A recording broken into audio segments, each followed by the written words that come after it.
Welcome back to our YouTube channel MZ Stories. रात के करीब 11 बजे मुंबई। सीड अपने वार्ड में था। उसकी चोट काफी हद तक ठीक हो चुकी थी। वो अपने फोन स्क्रीन को देख रहा था कि तभी उसका एक आदमी अंदर आया। सीड ने उसे देखा तो उसे बोलने का इशारा किया। वो आदमी उसका इशारा समझते हुए बोलना स्टार्ट किया, सर, सारे लोग उत्तराखंड से वापस मुंबई आ गए हैं। उनके साथ वो विधायक और उसका छोटा बेटा भी है। साथ में उस हॉस्पिटल का हेड सर भी है। हम उसकी डिटेल निकाल रहे हैं। उसकी बात सुनकर सीड के चेहरे पर अजीब सी स्माइल आ गई। उसने उस आदमी को जाने का इशारा किया और अपने फोन में शिखा और शिवम की फोटोज देखने लगा। ये उनकी हॉट बलून में किस करने वाली फोटोज थी। सीड ने गुस्से से अपनी आंखें बंद की, फिर कुछ सोचकर वार्ड से बाहर निकल गया। भत्रा हाउस। एक साथ कई सारी कार्स भत्रा हाउस के बाहर आ रुकी। सारे लोग बाहर आए और घर के अंदर जाने लगे। मनदीप अपनी कार से बाहर आए और पूरे घर को देखा। उनकी आंखों में नमी उतर आई थी। उन्होंने एक गहरी सांस ली और भारी कदमों से अंदर जाने लगे। दुर्गा और रिद्धिमा को पता था कि सारे बच्चे आने वाले हैं, साथ में आलोक जी और आरुष अयान भी है। दुर्गा ने उन्हें भी भत्रा हाउस में रुकने को कहा था। कास की आवाज दोनों ने सुनी तो दोनों दरवाजे के पास चली गई। सारे बच्चों को देख दोनों मुस्कुरा रही थी। दुर्गा की नज़र सारे बच्चों के पीछे आ रहे आलोक जी पर गई तो वो उन्हें भी देख होले से मुस्कुरा दी। तभी उनकी नज़रें आलोक जी के बगल में खड़े इंसान पर पड़ी। मनदीप भी एक टक दुर्गा को ही देख रहे थे। दुर्गा ने उन्हें देखा तो उनके आंखों से आंसू का एक कतरा बह निकला और उनकी मुस्कान भी गायब हो गई। सारे लोग दुर्गा के सामने खड़े थे। मनदीप कुछ कहने को आगे आया कि दुर्गा ने कहा, आलोक, हमने आप सबके रहने का इंतजाम कर दिया है। इमली, सबको उनका कमरा दिखाओ, कहते हुए वो अपने कमरे में चली गई। रिद्धिमा भी भींगी पलकों से मनदीप को देख रही थी। मनदीप ने उसे देखा तो वो उसके पास जाकर उसके सिर पर हाथ फेरते हुए बोले, माफ करना रिद्धि, मैं तुम्हारे शिव को वापस नहीं ला पाया। रिद्धिमा अपने आंसू पोंछ हल्का मुस्कुराते हुए बोली, आप माफी मत मांगिए भाई, उन्हें जब आना होगा तो वो खुद ही चले आएंगे। आप दी को मानिए, वो बहुत नाराज हैं आपसे। तभी शिखा उबासी लेते हुए बोली, नाराज नहीं, गुस्सा है वो ससुर जी। मैंने उनकी आंखों में देखा, वो पक्का आपका सिर फोड़ने की प्लानिंग कर रही होंगी। जाइए और सही सलामत लौट आइएगा। बीवी के हाथों शहीद मत हो जाना आप। ऑल दी बेस्ट, कहते हुए उसने थम्स अप दिखाया और अपने कमरे में चली गई। शिखा की बात सुन जहां सब उदास हो गए थे वहीं अब सबके चेहरे पर मुस्कान आ गई थी। इमली घर की मैड थी। उम्र यही कोई 18-19 साल की थी। वो छोटे मोटे काम ही किया करती थीं। उसके पापा मम्मी दोनों की डेथ के बाद वो भत्रा हाउस के सर्वट क्वार्टर में रहती थी। फिलहाल कुछ महीनों से वो अपने गांव में थी और कल ही वापस आई थीं।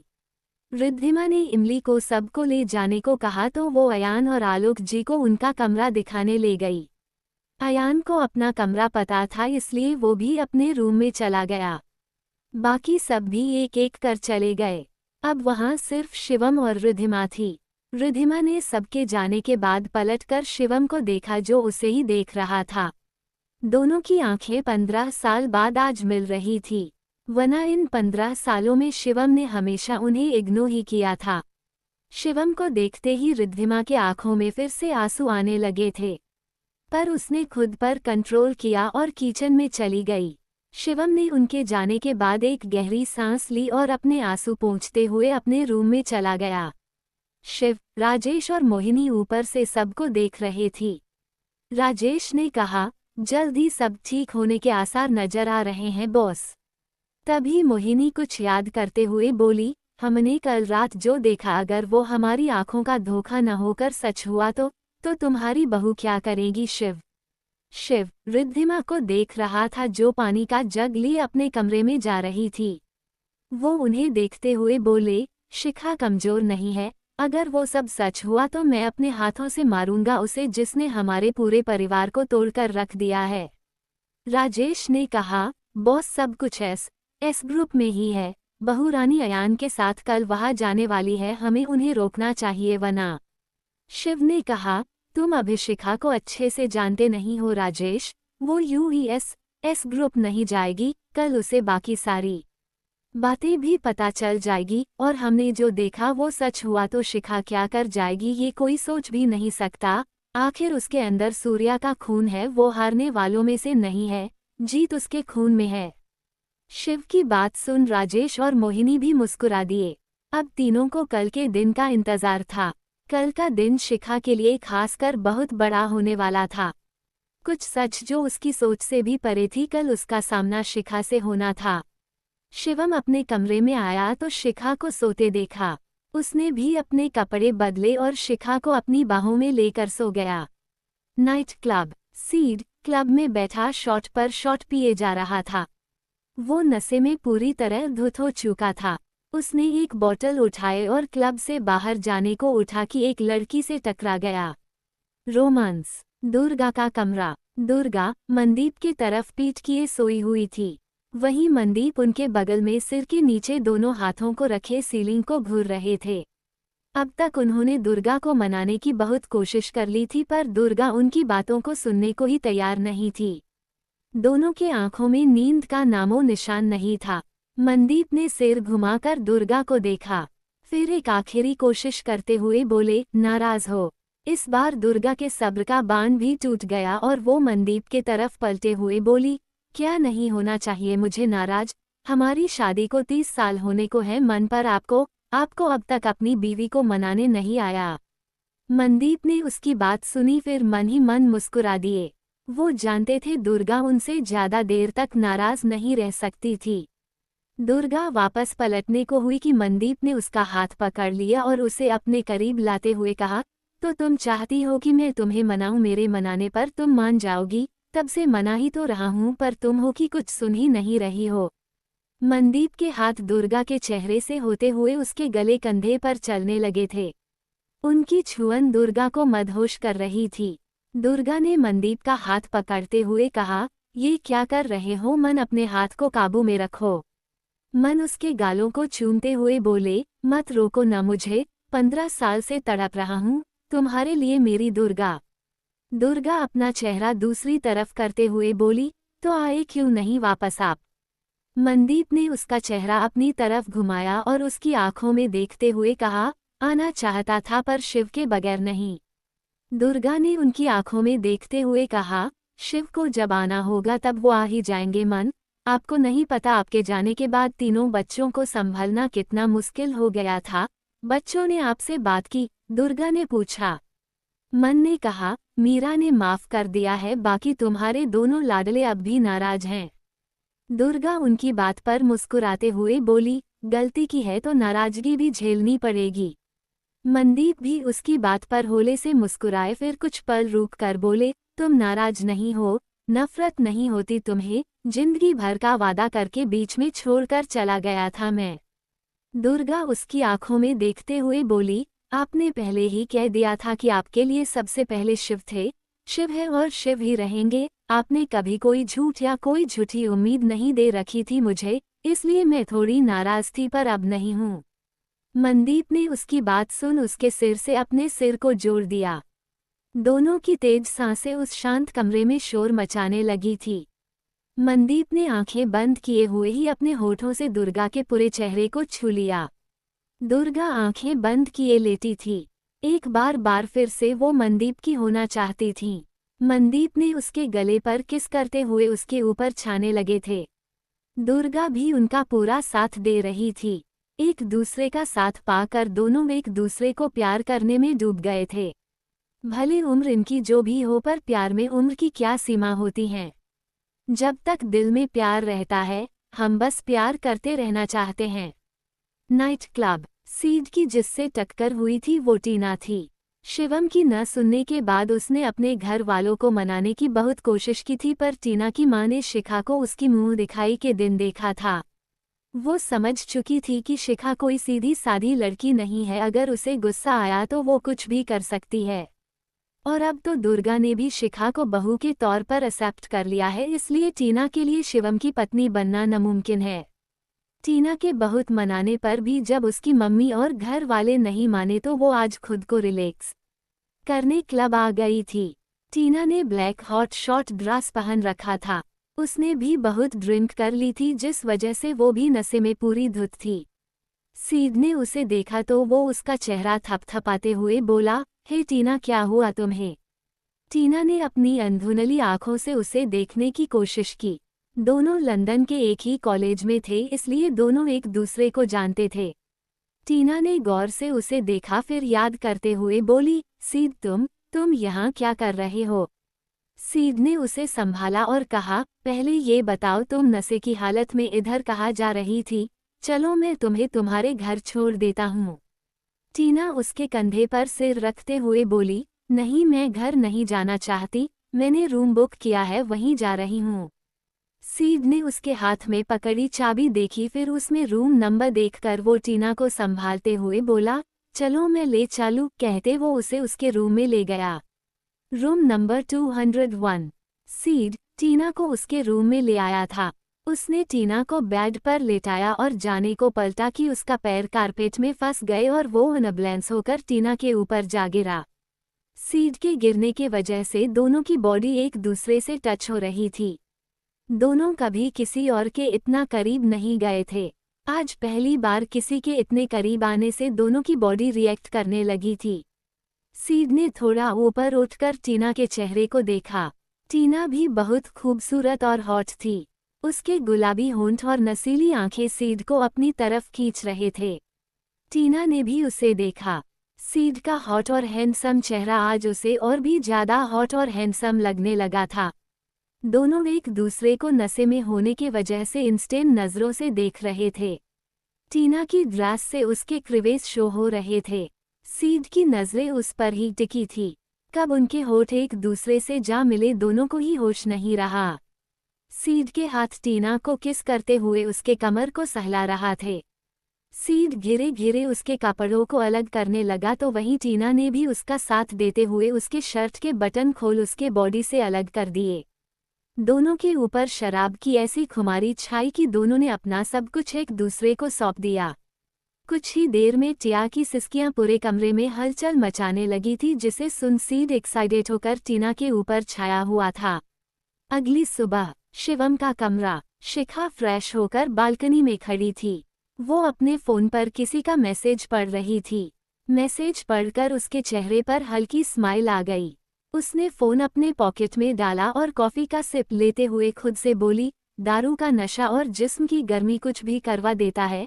Well, I am happy for them, कहते हुए वो मुस्कुरा दी। उसने फिर से कॉफी मग को अपने होठों से लगाया कि पीछे से शिवम ने उसे अपनी बाहों में कैद कर लिया और अपनी चीन उसके कंधे पर रखते हुए बोला, किससे बात कर रही हो बीवी? उसके हाथ अपनी पेट पर फिल करते ही शिखा ने आंखें बंद कर ली थी। शिवम जस्ट नहाकर बाहर आया था, जिस वजह से उसकी बॉडी ठंडी थी। उसके गिले बालों से टपकता पानी शिखा के कंधे को भींगा रहा था। शिवम ने अपने होठों से शिखा के कान छुए तो शिखा सिहर उठी। वो पलटे हुए बोली, तुम ये क्या कर रहे हो बेवकूफ इंसान? शिवम ने अपने लिए बेवकूफ सुना तो नाराज होते हुए बोला, बीवी अब तो मुझे बेवकूफ कहना छोड़ो, मैं बेवकूफ नहीं हूँ। शिखा उसे देखते हुए अपने पुराने अवतार में आते हुए बोली, नहीं, तुम बेवकूफ थे हो और रहोगे। शिवम ने कुछ पल उसे नाराजगी से देखा, फिर बड़ी सी मुस्कान अपने चेहरे पर चिपकाते हुए बोला, हाँ, पर सिर्फ तुम्हारे लिए, तुम्हारा बेवकूफ इंसान। उसने शिखा को फिर से अपनी बाहों में भर लिया और उसके गले पर किस करने लगा। शिखा उसे दूर करते हुए बोली, क्या कर रहे हो? सुबह का वक्त है और मेरे हाथ में कॉफी है, कहीं गिर गई ना तो? शिवम ने जल्दी से उसके हाथ से कॉफी ली और उसे टेबल पर रखकर फिर से शिखा को अपनी बाहों में भरते हुए बोला, अब ठीक है ना? शिखा न में सिर हिलाते हुए बोली, नहीं, आज मुझे बहुत काम है, इसलिए छोड़ो मुझे, और तुम्हें भी तो सासू माँ से बात करनी है, जाओ जाकर उनसे बात करो। शिवम को याद आया कि हाँ, वो तो भूल ही गया था, उसे आज रिद्धिमा से बात करनी थी। वो जल्दी से रूम में भागते हुए बोला, थैंक्स बीवी, तुमने याद दिला दिया। शिवम इतनी जल्दी में था कि वो अपने बालों में कंघी करना तक भूल गया और जल्दी से रूम से बाहर निकल गया। उसे इस तरह भागते देख शिखा मुस्कुराए बिना नहीं रह पाई। उसने खुद से कहा, अब मेरी पारी है, मैं भी बड़ी सासू माँ से बात करके अपनी सारी डाउट क्लियर कर लेती हूँ। उसने अपना कॉफी मग उठाया और रूम में आ गई।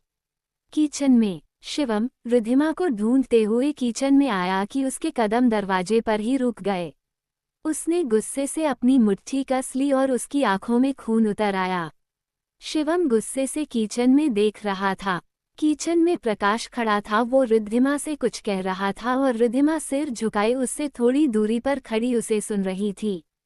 प्रकाश रिद्धिमा को परेशान करते हुए बोला, सुना है जीजाजी वापस आ गए हैं, पर शिव उनके साथ वापस नहीं आया। अब आप ही सोचिए रिद्धिमा जी, अगर आपके शिव को वापस आना होता तो क्या अब तक नहीं आ गया होता? अपनी खूबसूरत बीवी को यूं अकेला छोड़कर नहीं जाता। मेरी बात मानिए तो अब उसका इंतजार करना छोड़ दीजिए। रिद्धिमा ने उसकी बात सुन भींगी पलकों से उसे देखा और फिर से अपनी आंखें नीचे कर ली। उसके आंखों में लाचारी थी। आखिर सच ही तो कह रहा था प्रकाश, अगर शिव को वापस आना होता तो अब तक वापस आ गया होता, इतने साल उससे दूर नहीं रहता। रिद्धिमा के बहते आंसू देख प्रकाश ने कहा, अरे अरे आप रो क्यों रही है? मैं तो आपको समझा रहा था, आपके भले के लिए ही कह रहा था। कहते हुए उसने एक कदम रिद्धिमा के तरफ बढ़ाया कि रिद्धिमा झट से उससे 4 कदम पीछे हो गई। प्रकाश ने उसे पीछे जाते देखा तो वो अपनी गंदी नजरों से उसे देखते हुए उसके तरफ फिर से एक और कदम बढ़ाया। तभी उसके कानों में आवाज आई, आप यहाँ क्या कर रहे? कहते हुए शिवम किचन के अंदर आया। प्रकाश ने आवाज सुनकर उसे देखा और अपने एक्सप्रेशन ठीक कर नकली मुस्कान लिए कहा, अरे शिवम बेटा, मैं तो पानी पीने के लिए किचन में आया था। रिद्धिमा जी को देखा तो थोड़ा बातें करने लगा। बातें हो गई हो तो जाकर अपने जीजा जी से मिल लीजिए, मुझे माँ से कुछ बात करनी है, शिवम ने सपाट लहजे में कहा। प्रकाश ने उसकी बात सुन अपनी मुट्ठी भींच ली थी।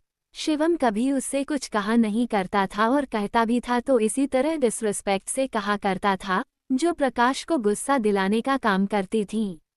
पर प्रकाश शिवम का कुछ नहीं कर सकता था, उसके हाथ बंधे हुए थे, वरना कब का उसने उसे मार दिया होता। प्रकाश ने सिर हिलाया और रिद्धिमा को देखकर बाहर चला गया। प्रकाश के जाने के बाद शिवम ने रिद्धिमा को देखा जो नम आंखों से उसे ही देख रही थी। 15 साल बाद शिवम के मुंह से अपने लिए फिर से मां सुनकर रिद्धिमा को समझ नहीं आ रहा था कि वो खुश होए या शिवम से पूछे कि ऐसी क्या गलती कर दी थी उसने जो शिवम को माफ करने में इतने सालों का वक्त लग गया था। रिद्धिमा की आंखों से एक कतरा आंसू बाहर निकल आया तो उसने आंखें नीचे कर अपने आंसू साफ करने को हाथ उठाया, पर उससे पहले उन्हें अपने गालों पर किसी और के हाथ महसूस हुए। रिद्धिमा ने सिर उठाकर देखा तो पाया शिवम उसके आंसू पोंछ रहा था। उसने उसके आंसू साफ किए और कहा, एम सॉरी माँ, मैं आपके पास होकर भी आपके साथ नहीं था, पूरी बात जाने बिना आपसे नाराज हो गया था। Am sorry, am really sorry माँ। कहते हुए उसका गला रूंध गया था। रिद्धिमा ने उसकी बात सुन कुछ पल उसे देखा, फिर झट से उसके गले लग गई। शिवम ने भी उन्हें कसकर गले लगा लिया। शिवम को खुद पर बहुत गुस्सा आ रहा था। उसने आज से पहले क्यों अपनी मां पर ध्यान नहीं दिया, क्यों उन पर भरोसा नहीं किया। 2 पल के नज़ारे को देख वो कैसे अपनी मां को गलत समझ सकता था। शिव के जाने के बाद एक वही तो रिद्धिमा का सहारा था, पर उसने भी उन्हें गलत समझकर उनसे मुंह फेर लिया था। गलती उससे हुई थी, पर अब वो ये गलती सुधारना चाहता था। रिद्धिमा का दिल भी जिस बेटे के लिए 15 सालों से जल रहा था, आज उस दिल को ठंडक मिली थी। रिद्धिमा शिवम के गले लगकर रो रही थी। आज उन्हें सुकून मिला था जिसके लिए वो इतने सालों से तड़पी थीं। भले रिद्धिमा ने शिवम को जन्म नहीं दिया था, पर उसने उसे पाला था, वो उनका बेटा था। आज उन्हें उनका बेटा वापस मिल गया था। शिव और मोहिनी दरवाजे पर खड़े थे।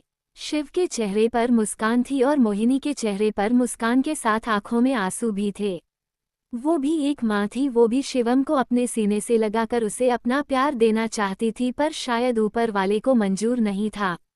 मोहिनी उन्हें देखते हुए खुद से बोली, क्या मैं कभी तुम्हें अपना प्यार नहीं दे पाऊंगी शिवम? कहते हुए उनके आंखों से एक कतरा आंसू बह गया। दुर्गा का कमरा। दुर्गा और मनदीप मिरर के सामने खड़े थे। दोनों प्यार भरी नजरों से एक दूसरे को देख रहे थे कि उनके प्यार में भंग डालने शिखा पहुंच गई। शिखा ने उन्हें एक दूसरे के करीब खड़ा देखा तो अपनी आंखों पर हाथ रखकर ऊंची आवाज में बोली, आप दोनों का हो गया या मैं बाद में आओ? दोनों ने शिखा की आवाज़ सुनी तो जल्दी से एक दूसरे से दूर हो गए। दुर्गा खुद को नॉर्मल करते हुए रूड टोन में बोली, तुम इतनी सुबह यहाँ क्या कर रही हो? शिखा ने अपनी आंखों से हाथ हटाया और उन्हें देखा।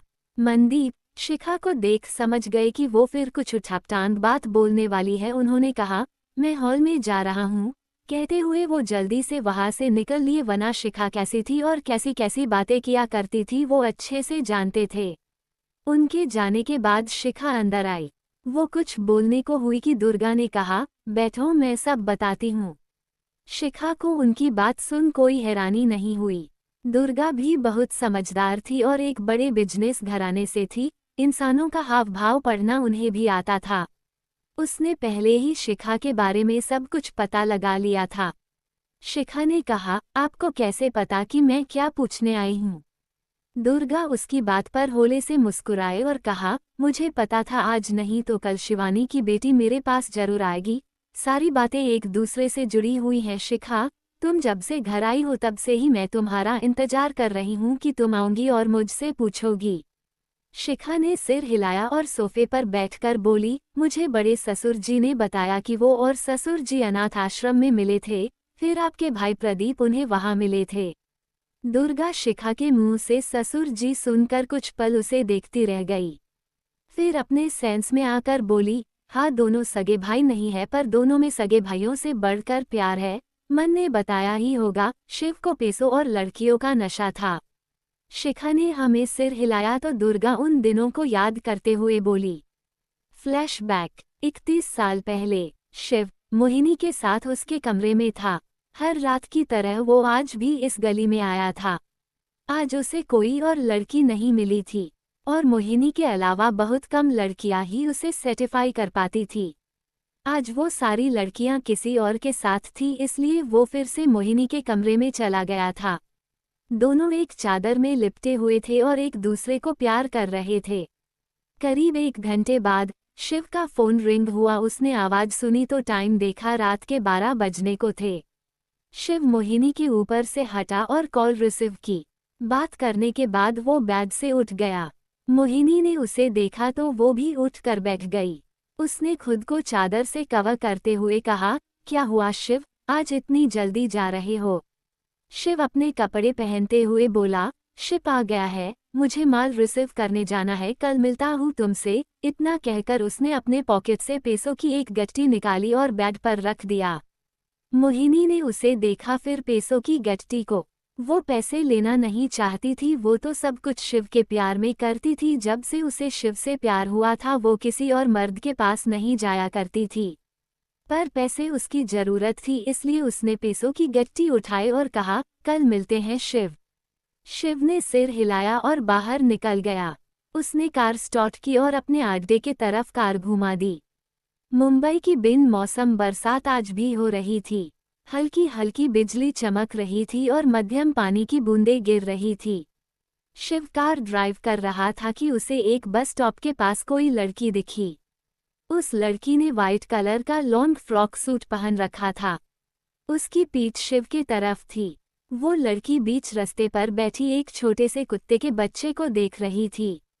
बारिश के वजह से वो पूरी तरह भीग गई थी। शिव ने कार रोक दी और हॉर्न बजाया। हॉर्न की आवाज़ सुन उस लड़की ने पलटकर शिव को देखा। शिव की आंखें जैसे ही उस लड़की पर गई उसकी धड़कनें बढ़ गई। वो एक टक बिना पलके झपकाए उसे ही देखने लगे। शिव उस लड़की को देखने में इस कदर खो गए थे कि उन्हें ध्यान ही नहीं रहा कि कब वो लड़की उनके कार के पास आ गई थी। उस लड़की ने कार के विंडो को नॉक किया तो शिव अपने सेंस में आए और विंडो को नीचे किया। वो लड़की अपनी प्यारी आवाज में बोली, सॉरी सर, पर क्या आप मुझे पास वाले हॉस्पिटल तक ड्रॉप कर सकते हैं? इस पप्पी को चोट लग गई, काफी खून बह रहा है, प्लीज हेल्प कर दीजिए प्लीज। कहते हुए उसने क्यूट सा फेस बनाया। शिव ने अब जाकर उसके चेहरे से नजरें हटाई और उसके हाथों में छिपे पप्पी को देखा। शिव ने कहा, श्यो आप अंदर आ जाइए। उस लड़की ने सिर हिलाया और कार के दूसरे तरफ आकर शिव के बगल वाली सीट पर बैठ गई। शिव ने कार स्टार्ट की और हॉस्पिटल की तरफ कार घुमा दी। उसने ड्राइव करते हुए कहा, मेरा नाम शिवशेखर है और आपका नाम क्या बताया आपने? उस लड़की ने उसे देखा, फिर सामने देखते हुए बोली, आप इतनी जल्दी मेरा नाम भूल गए? शिव ने अचानक ब्रेक लगा दी। उसने सोचा नहीं था ये लड़की उसे ऐसा जवाब देगी। अचानक ब्रेक लगने के वजह से उस लड़की का सिर डेस्कबोर्ड से टकराते टकराते बचा। अगर शिव ने उसे पकड़ा नहीं होता तो पक्का आज उसका सिर फूट जाता। शिव ने उसे पकड़ा और ठीक से सीट पर बैठाते हुए कहा, सॉरी आप ठीक हैं न? उस लड़की ने अपने बाल कान के पीछे करते हुए हाँ में सिर हिला दिया। शिव की नजरें एक बार फिर उस पर थम गई। गिले सफेद रंग का शूट उस लड़की की खूबसूरती और बढ़ा रहा था। उसके कपड़े उसके बॉडी से चिपक गए थे। उसके काले लंबे बाल, गोरा रंग और गुलाब सी होठ वाकई बहुत खूबसूरत और आकर्षक थे। उस लड़की ने उसे देखा तो शिव ने झट से उससे अपनी नजरें फेर ली। वो लड़की भी अनकंफर्टेबल हो गई थी। उसका ध्यान अपने कपड़ों पर गया तो वो अपने कपड़े ठीक करने लगी। शिव ने तिरछी नजरों से उसे देखा, फिर अपना कोट उतारकर उसके तरफ बढ़ा दिया। उस लड़की ने शिव के कोट को देखा, फिर शिव को और कहा, इसकी जरूरत नहीं है, मैं ठीक हूँ। शिव ने उसकी बात पर उसे देखा और कहा, आप ठीक होंगी पर मैं ठीक नहीं हूँ, और नहीं आपको ऐसे देखने वाला कोई मर्द ठीक रहेगा। उस लड़की ने आंखें बड़ी कर हैरानी से कहा। शिव ने उसके गोद में कोट रखते हुए कहा, पहन लीजिए, हॉस्पिटल में बहुत से लोग होंगे। उस लड़की ने इस बार कुछ नहीं कहा और चुपचाप कोट उठाकर पहन लिया। थोड़ी देर में शिव ने कार एक हॉस्पिटल के बाहर रोकी। वो लड़की कार से उतरकर अंदर जाने लगी। शिव कार में बैठा उसे जाते देख रहे थे। वो लड़की थोड़ी दूर ही गई होगी कि फिर से वापस आई और शिव के विंडो पर झुकते हुए कहा, थैंक यू सो मच, और मेरा नाम रिद्धिमा गिलानी बताया था मैंने, कहते हुए वो होले से मुस्कुरा दी।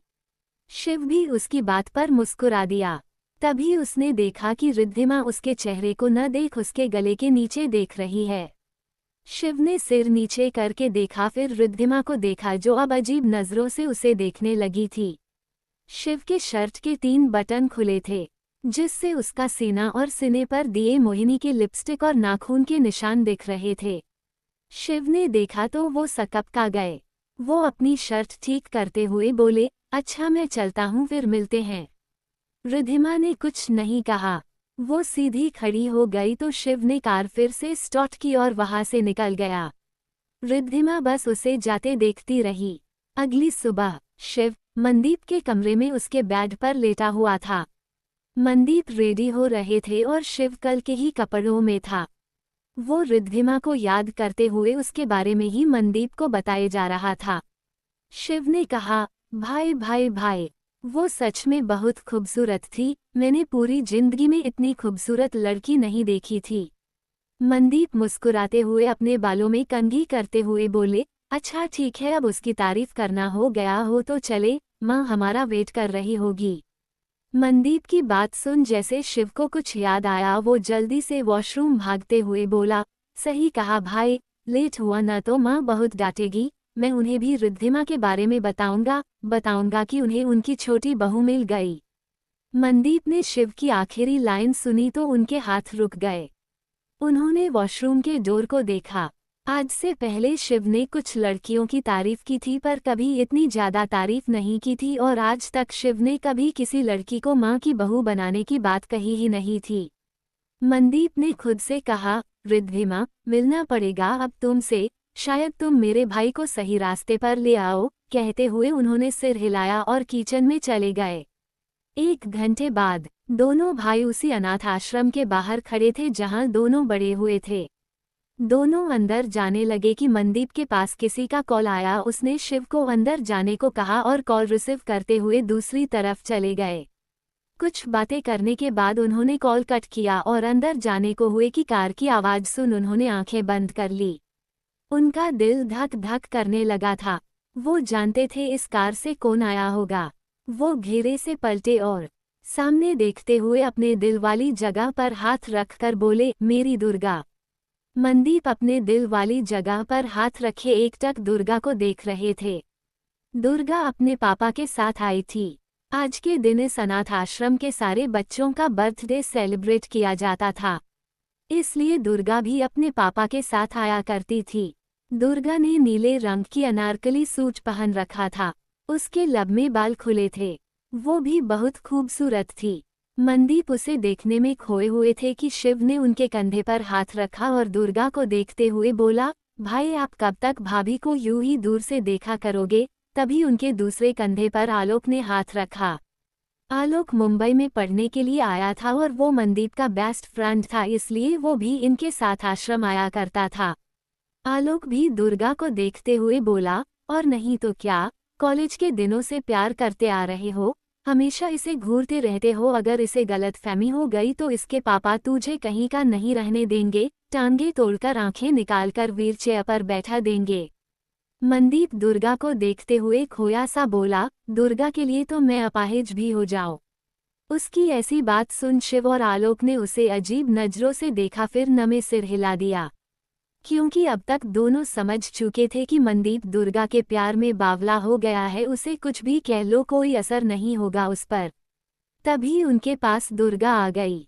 आलोक और शिव ने उसे देखा तो दोनों 2 कदम पीछे हो गए, पर मनदीप अपनी जगह पर ही खड़े रहे। दुर्गा ने शिव को देखा। वो शिव से सीनियर थी, पर शिव इतना हैंडसम और चार्मिंग था कि पूरी कॉलेज की लड़कियों की तरह वो भी उसे पसंद करती थीं। दुर्गा भी कॉलेज की सबसे खूबसूरत लड़की थी। उसका दीवाना भी पूरा कॉलेज था, पर वो सिर्फ शिव को देखा करती थी। दुर्गा ने शिव और आलोक को देख मनदीप को देखते हुए कहा, तुम अब हटोगे दरवाजे से या पूरा दिन यहीं खड़े रहने का इरादा है तुम्हारा। मनदीप उसकी आवाज़ सुन अपने सेंस में आए और उसे इतना पास देख झेप गए। वो जल्दी से साइड हो गए। दुर्गा ने फिर से शिव को देखा और अंदर चली गई। उसके जाते ही शिव ने कहा, भाई भाभी तो बहुत गुस्से वाली है, मेरी अच्छी खासी क्लास लगाएगी ये। मनदीप उसकी बात सुन मुस्कुरा दिए। वहीं आलोक ने मुंह बनाकर कहा, अरे पहले ये प्रपोज तो करे उसे, कॉलेज खत्म कर डॉक्टर बन गया है, पर अब तक बस उसे घूरते रहता है। कहीं ऐसा न हो तू देखता ही रह जाए और उसे कोई और अपनी रानी बनाकर ले जाए। मनदीप के साथ शिव ने भी उसे घूर कर देखा। शिव बोला, ऐसा नहीं होगा, मैं उन्हें अपनी भाभी बनाकर रहूंगा, आप टेंशन मत लो भाई, मैं आपकी शादी आपकी दुर्गा से ही करवाऊंगा। कहते हुए वो अंदर चला गया। आलोक और मनदीप ने एक दूसरे को देखा, फिर वो भी अंदर चले आए। एक औरत जो करीब 70 साल की लग रही थी। शिव उनके पास बैठा बातें कर रहा था। असल में वो रिधिमा के बारे में उसे बता रहा था। आलोक ने जब उसकी बातें सुनी तो वो मनदीप के पास जाकर बोला, पहली बार किसी लड़की की इतनी तारीफ सुनी है मैंने शिव के मुंह से। मनदीप भी शिव को देख रहे थे। शिव बहुत एक्साइटेड होकर मां को सारी बातें बता रहा था। मनदीप कुछ सोचते हुए बोले, हाँ मैंने भी पहली बार इसके मुंह से इतनी तारीफ सुनी है। भगवान करे वो इतनी ही अच्छी हो और मेरे शिव के जिंदगी में आकर उसे सही रास्ते पर ले आए। आलोक की नज़र अंदर आते हुए प्रदीप पर गई। वो गुस्से से उसके तरफ इशारा करते हुए बोले, देखा गया तेरा जानी दुश्मन, पर ये यहाँ क्यों आया है। मनदीप ने भी प्रदीप को देखा और सिर हिलाते हुए कहा, पता नहीं, आया होगा अच्छे बनने का ढोंग करने। माँ शिव से बातें करते हुए बोली, मतलब तुझे सच में कोई पसंद आ गई है जो तेरे दिल में बस गई है। शिव ने हमें सिर हिलाया तो माँ मुस्कुराते हुए बोली, अच्छी बात है, पर पता है मैंने भी तेरे लिए एक लड़की पसंद की थी, वो कल ही गुजरात से आई है। मेरे मुंह बोले भाई की लड़की है, बहुत अच्छी है, उसे काम चाहिए था इसलिए मैंने उसे यहाँ बुला लिया, तू उसे अपने ऑफिस में कुछ काम दिलवा देगा क्या। शिव सिर हिलाते हुए बोला, हाँ क्यों नहीं माँ, आप कह रही है मतलब वो काबिल है, और काबिल है तो मैं काम क्यों नहीं दूंगा। माँ उसकी बात पर मुस्कुराते हुए बोली, अच्छा ठीक है तो जाओ और किचन से उसे बुला लाओ, सुबह से किचन में ही है, सबके लिए खाना बना रही है। मैंने कहा कि शिव बावर्ची ला देगा तो बोली मैं कर लूंगी, फालतू पैसे खर्च करने की क्या जरूरत है, तू जा, और कुछ मदद चाहिए होगी तो कर देना। शिव ने सिर हिलाया और किचन में चला गया। उसने जैसे ही किचन में कदम रखा कि उसकी धड़कनें एक बार फिर से तेज हो गई। किचन में रिधिमा खड़ी थी। उसकी पीठ शिव की तरफ थी। उसने अपने बालों का मैसी बन बना रखा था जिसके वजह से उसकी सूट के डिप नेक से उसकी गौरी पीठ शिव के सामने थी। उसके बालों के कुछ लट्ठे उसके चेहरे पर गिरी हुई थी। वो अपने कान में फ़ोन लगाए आटा गूंथ रही थी। उसने आटा गूंथते फ़ोन पर कहा, हाँ पापा मैं ठीक हूँ, आप टेंशन मत लो, मैं जल्द ही कोई जॉब ढूंढ लूँगी, अब आप फ़ोन रखो, मैं काम कर रही हूँ। उधर से कुछ कहा गया जिसे सुन रिद्धिमा सिर हिलाते हुए बोली, हाँ हाँ मैं अपना ध्यान रखूंगी, बाय। कहते हुए वो अपने आटे लगे हाथ से फ़ोन पकड़ने को हुई कि किसी ने उसका फ़ोन पकड़कर कट कर दिया। रिद्धिमा ने सिर घुमाकर देखा तो शिव को अपने करीब खड़ा पाया। शिव ने उसका फ़ोन साइड में रखा तो रिद्धिमा उसे देखते हुए बोली, आप यहाँ कैसे? शिव ने उसका चेहरा देखा जो पसीने से पूरा भींगा हुआ था और उसके वजह से रिद्धिमा उसे और भी ज़्यादा खूबसूरत दिख रही थी। शिव ने कहा, मैं अपने घर आया हूँ पर मुझे नहीं पता था कि आप मेरे घर पर आकर मेरी किचन में कब्जा कर बैठी है। रिद्धिमा उसकी बात सुन असमझ से बोली, क्या मतलब आपका? शिव उसकी मासूमियत देख होले से मुस्कुराए और कहा, मैं भी इसी अनाथ आश्रम में पला हूँ और जो काम अभी तुम कर रही हो वो पिछले साल तक मैं करता था। अपने लोगों के साथ मिलकर मैं सबके लिए खाना बनाता था। रिद्धिमा हैरानी से बोली, आपको खाना बनाना आता है? शिव सिर हिलाते हुए बोला, हाँ यकीन नहीं तो देख लीजिए, आप वहाँ खड़े हो जाए, बाकी बचा चीज़ मैं बना देता हूँ। रिद्धिमा को उसकी बात पर यकीन नहीं था पर वो देखना चाहती थी कि शिव खाना बना पाता है कि नहीं, इसलिए वो साइड में खड़ी हो गई। शिव ने उसे देखा फिर अपने काम में लग गया। रिद्धिमा उसे मुंह खोले सब कुछ करते देख रही थी। शिव खाना बनाने में बहुत फास्ट था, उसने कम समय में बाकी बची सारी चीजें बना दी थी। सब कुछ बनाने के बाद शिव ने अपने हाथ साफ किए और रिद्धिमा से कहा, हो गया सब कुछ, और कुछ बाकी है तो बता दीजिए मैं कर दूंगा। रिद्धिमा अब भी हैरान थी, वो सिर हिलाते हुए बोली, नहीं सब तो कर दिया आपने, अब सिर्फ केक कट करना है। रिद्धिमा का चेहरा देख शिव को उस पर बहुत प्यार आ रहा था पर उसने खुद को कंट्रोल कर रखा था। उसकी निगाहें बार बार रिद्धिमा के होठों पर जाकर अटक जा रही थी। रिद्धिमा उसके पास आते हुए बोली, आप तो बहुत फास्ट हो, इतनी जल्दी सब बना लिया। उसका पैर स्लिप हुआ तो वो गिरने को हुई पर शिव ने उसे कमर से पकड़कर गिरने से बचा लिया था। रिद्धिमा ने डर के वजह से आंखें बंद कर ली थी। उसकी सांसें तेज चल रही थी। उसने आंखें खोलकर देखा तो पाया शिव उसे खुद से सटाए खड़ा था। शिव का हाथ अब भी उसके पतली कमर पर था और वो उसके होठों को प्यासी नजरों से देख रहा था। रिद्धिमा की धड़कनें भी तेज हो चुकी थी। वो भी शिव को प्यार भरी नजरों से देखने लगी थी। शिव उसमें इस कदर खोया हुआ था कि वो घिरे घिरे कब उसके ऊपर झुकता गया और उसके होठों को अपने होठों में दबाकर उसे किस करने लगा, उसे होश ही नहीं रहा। रिद्धिमा ने अपनी आंखें बंद कर ली थी। वो सब कुछ भूलकर खुद को शिव के हाथों में सौंप दिया था। उसके हाथ शिव के शर्ट पर कसते जा रहे थे। शिव की पकड़ भी उसकी कमर पर कस गई थी। उसका दूसरा हाथ रिद्धिमा के गर्दन को पकड़े था। वो कभी उसके लोअर लिप को शक करता तो कभी उसके अपर लिप को। घेरे घेरे उनकी किस क्रेजीनेस में बदलने लगी थी। शिव पागलों की तरह उसके होठों को चूम रहा था। उसे आज से पहले कभी इतना सुकून नहीं मिला था जितना कि उसे आज रिद्धिमा को किस करने में मिल रहा था। दोनों एक दूसरे को किस करने में खोए हुए थे कि दोनों के कानों में पायल की आवाज आई। रिद्धिमा आवाज सुन शिव से दूर होने लगी पर शिव अब भी उसे अपनी बाहों में भरे था। पायल की आवाज तेज हुई जैसे कोई जानबूझकर उन्हें सुनाने के लिए अपनी पायल बजा रहा हो। रिद्धिमा ने अपनी पूरी ताकत लगाकर शिव को धक्का दिया, तब जाकर शिव ने उसे छोड़ा और 2 कदम पीछे हो गया। रिद्धिमा ने शर्म से सिर झुका लिया था पर शिव बड़ी सी मुस्कान लिए अब भी प्यार भरी नजरों से उसे देख रहा था। तभी दोनों के कानों में खांसने की आवाज आई। रिद्धिमा ने शर्म से सिर और झुका लिया था पर शिव ने पलटकर देखा तो उसकी आंखें फैल गई। शिव ने पलटकर देखा तो उसकी आंखें फैल गई। किचन के दर। शिव ने पलटकर देखा तो उसकी आंखें फैल गई। किचन के दरवाजे पर दुर्गा एक लड़की के साथ खड़ी थी। दुर्गा के चेहरे के भाव नॉर्मल थे पर उस लड़की के चेहरे पर बड़ी सी मुस्कान थी। वो मुस्कुराते हुए बोली, सॉरी, हम आप दोनों को डिस्टर्ब कर रहे हैं, पर आंटी आप दोनों को बाहर बुला रही है। शिव ने उसे देखा, फिर दुर्गा को देखकर अपने मन में कहा, भाभी क्या सोचती होगी मेरे बारे में, कहीं इन्हें ये न लगने लगे कि मेरी तरह मन भाई भी। नहीं नहीं, मैं अभी ही सारी गलतफहमी दूर कर देता हूँ। शिव ने कहा, वो ये मेरी मंगेतर है, बहुत दिन बाद मिले हैं न तो। कहते हुए वो अपने सिर के पीछे हाथ रख मुस्कुराने लगा। उसकी बात सुन रिद्धिमा की आंखें एक बार फिर से बड़ी हो गई थी। भला वो कब उसकी मंगेतर बन गई? आज दूसरी बार तो दोनों मिल ही रहे थे। दुर्गा ने कुछ नहीं कहा, पर उसके साथ खड़ी लड़की ने कहा, ओह अच्छा, वैसे आपको जाना चाहिए, पर अपना हुलिया ठीक करके आप प्लीज इनका हुलिया ठीक कर दीजिए। उसने शिव और रिद्धिमा से कहा तो दोनों एक दूसरे को देखने लगे। रिद्धिमा ने शिव को देखा तो उसे उस लड़की की बात समझ आ गई। एक बार फिर उसके गाल शर्म से लाल होने लगे थे। वो लड़की मुस्कुराते हुए बोली, शर्माए मत, अभी तो हम दोनों आए हैं, किसी और के आने से पहले एक दूसरे को ठीक कीजिए और बाहर आ जाए। उसने दुर्गा को देखा तो दुर्गा सिर हिलाते हुए बोली, हाँ दोनों खुद को ठीक करो और बाहर आओ, केक कट होने वाला है।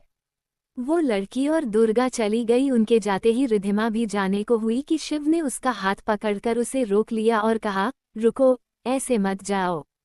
शिव ने उसे अपनी तरफ घुमाया और उसके बालों का बन खोल हाथों से ही उसके बाल ठीक किए, फिर उसके होठों पर फैली लिपस्टिक सही की और कहा, अब ठीक हो, तुम जाओ, सब वेट कर रहे हैं। उसके बोलने भर की देरी थी, रिद्धिमा पलक झपकते ही वहां से गायब हो गई। शिव ने उसे इतनी जल्दी में जाते देखा तो खुद को हंसने से रोक नहीं पाया। उसने भी खुद को ठीक किया और बाहर चला आया। थोड़ी देर में सारे बच्चों ने मां के साथ मिलकर केक कट किया। दुर्गा और वो लड़की एक साथ खड़ी थी। उस लड़की ने रिद्धिमा को एक तरफ अकेले खड़ा देखा तो उसे अपने पास आने का इशारा किया। रिद्धिमा उनके पास गई तो वो लड़की मुस्कुराते हुए बोली, हेलो, मेरा नाम शिवानी है, और आप? रिद्धिमा ने उसे देखा। शिवानी बहुत खूबसूरत थी। उसने भी पीले रंग ला सूट पहन रखा था जिसमें वो बहुत खूबसूरत लग रही थी। उसकी बातें और उसका चेहरा बच्चों के जैसे प्यारे थे। रिद्धिमा भी मुस्कुराते हुए बोली, मैं रिद्धिमा। उसने दुर्गा को देखा। दुर्गा ने भी उसे देखा और अपना नाम बताकर सारे बच्चों को देखने लगी। शिवानी रिद्धिमा के कान में बोली, थोड़ी खड़ूस है न, पर बहुत अच्छी है। रिद्धिमा ने कुछ नहीं कहा और वो दोनों भी सामने देखने लगे। थोड़ी देर बाद सारे बच्चे डांस कर रहे थे और सारे बड़े लोग साइड में खड़े थे। दुर्गा के पापा और शिव की मां चेयर पर बैठे थे। बच्चों ने शिवानी को देखा जो अपने पैर हिला रही थी। उसे देख कुछ बच्चे उसके पास गए और उसका हाथ पकड़ सबके बीच में ले आकर डांस करने लगे। शिवानी मनमौजी लड़की थी, वो भी सारे बच्चों के साथ डांस करने लगी थी। इतने में एक और लड़का अंदर आया। उसकी नजरें डांस कर रही शिवानी पर थम सी गई थी। शिव ने उसे देखा तो वो उसके पास जाकर उसके कंधे पर हाथ रखते हुए बोला, किसे देख रहे हो? सूर्या।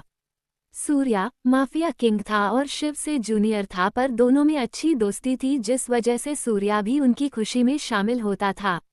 सूर्या शिवानी को देखते हुए बोला, वो लड़की।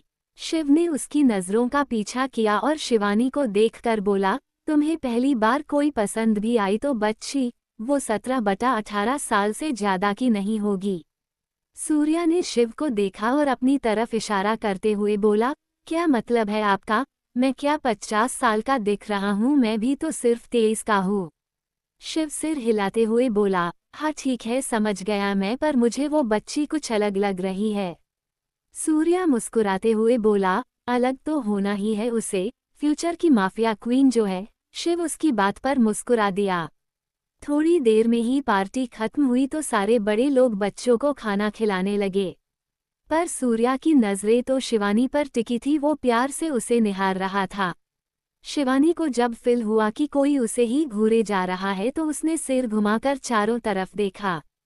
तभी उसकी नज़र सूर्या पर गई जो उसे ही देख रहा था। शिवानी उसके पास गई और उसके ठीक सामने खड़ी होकर उसे घूरते हुए बोली, हे तुम मुझे बहुत देर से घूर रहे हो ना?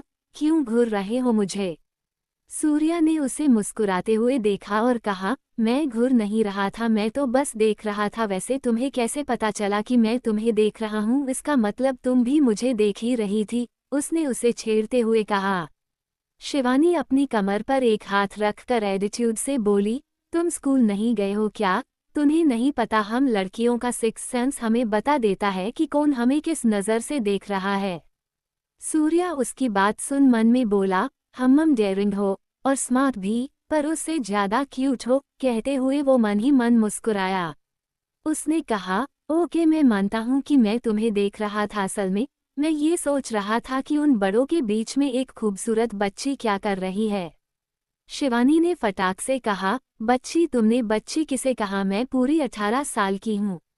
मैंने खूबसूरत भी कहा, सूर्या ने कहा तो शिवानी चुप होकर उसे देखने लगी। सूर्या बहुत हैंडसम था। शिवानी ने अब जाकर उस पर ध्यान दिया तो वो भी बिना पलके झपकाए उसे देखते हुए उसके आंखों में खो गई। सूर्या ने उसके पीछे देखा, किसी का भी ध्यान उन दोनों पर नहीं था। वो जल्दी से झुका और शिवानी के चिक पर किस करते हुए बोला, तुम सच में बहुत खूबसूरत हो। शिवानी उसके किस करने से हैरान रह गई। वो अपने गाल पर हाथ रखे सूर्या को देखने लगी। सूर्या ने कहा, मैं जल्द मिलूंगा मिस शिवानी, बाय। कहते हुए वो मुस्कुराया और बाहर निकल गया। शिवानी तो बस उसे जाते देखती रह गई थी, पर जाने से पहले सूर्या ने उसके दिल के तार छेड़ दिए थे। उसके चेहरे पर खुद ब खुद मुस्कान आ गई थी। दूसरी तरफ दुर्गा के पापा शिव के माँ के साथ बैठे थे। वो मनदीप और शिव को ही देख रहे थे। माँ ने उन्हें देखा तो कहा, आप उन दोनों को ऐसे क्यों देख रहे हैं? दुर्गा के पापा मुस्कुराते हुए बोले, ये दोनों सगे नहीं है, पर दोनों में कितना प्यार है। माँ मुस्कुराते हुए बोली, हाँ, क्योंकि इनके बीच दिल का रिश्ता है। दुर्गा के पापा ने मनदीप को देखा जो बार बार दुर्गा को ही देख रहे थे। वो दोनों को बचपन से देखते आ रहे थे, इसलिए वो दोनों को बखूबी जानते थे। वो बोले, मैं सोच रहा था कि दुर्गा की शादी मनदीप से करवा दूं, आपकी क्या राय है इस बारे में? माँ मुस्कुराते हुए बोली, आपने तो मेरे मुंह की बात कह दी। मैं भी यही बात करने वाली थी, पर दुर्गा से पहले प्रदीप की शादी होनी चाहिए न? वो दुर्गा से काफी बड़ा है। उन्होंने पूरे हॉल में नजरें घुमाई और कहा, वैसे आया तो था, प्रदीप अचानक कहाँ चला गया दिख नहीं रहा मुझे।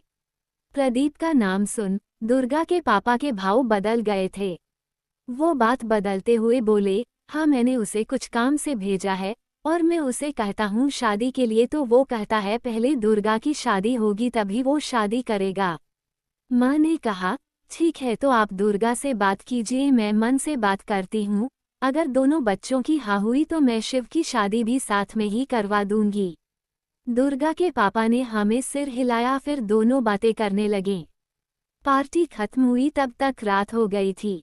शिवानी पास वाले हॉस्टल में रहती थी। माँ से उसकी अच्छी खासी दोस्ती हो गई थी, इसलिए आज के पार्टी में वो भी आई थी। दुर्गा अपने पापा के साथ घर जा चुकी थी। शिवानी भी हॉस्टल जाने को निकली कि माँ उसे रोकते हुए बोली, शिवानी बेटा रुक जाओ, मन और शिव तुझे तेरे हॉस्टल छोड़ देंगे। शिव ने उनकी बात सुनी तो उसने सूर्या को देखा और जल्दी से कुछ सोचकर कहा, माँ, शिवानी को सूर्या छोड़ देगा, मुझे और भाई को कुछ काम है इसलिए हम निकल रहे हैं। आलोक जी बोले, मैं भी उधर ही जा रहा हूँ, चलो मैं तुम्हें तुम्हारे हॉस्टल छोड़ दूंगा।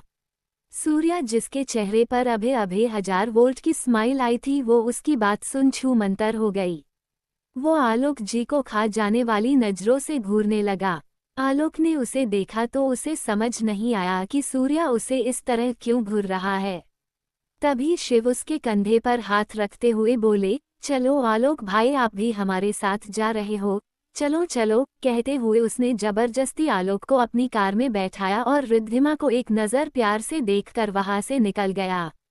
सूर्या मन ही मन शिव को थैंक्स बोल रहा था, वरना इतना अच्छा मौका उसके हाथ से निकल जाता। उसने जल्दी से खुद को नॉर्मल किया और एक शरीफ लड़के की तरह बोला, मिस चले। शिवानी ने उसे देखा जिसने पल भर में अपना रंग बदल लिया था।